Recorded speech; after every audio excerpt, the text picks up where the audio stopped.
Nous avons maintenant rendez-vous avec l'entreprise Thésée Peinture à La Mézières, en Ille-et-Vilaine.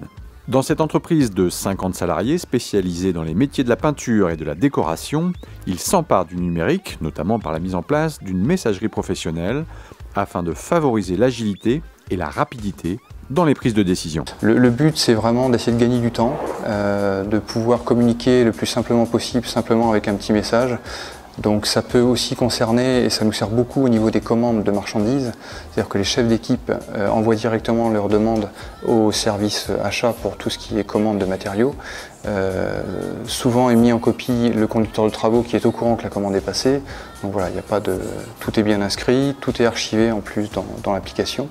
Quand on a des travaux supplémentaires, ça nous permet d'envoyer des ordres de service, ça nous permet aussi de régler des problèmes à distance.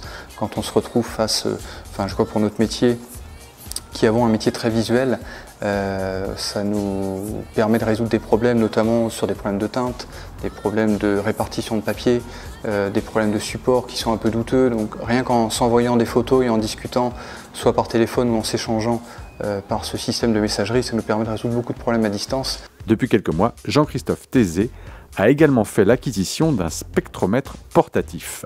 C'est un outil qui est pas plus gros que cette taille-là, qui permet donc sur chantier d'aller reconnaître directement la teinte chez un client et de pouvoir reproduire la même. C'est un spectromètre qui contient 6 nuanciers, donc un nuancier ça fait à peu près cette taille-là, donc plutôt que d'avoir ça sur soi, ça suffit pour reconnaître les teintes. Donc c'est vraiment un outil performant et c'est là où on voit que le numérique a quand même énormément avancé.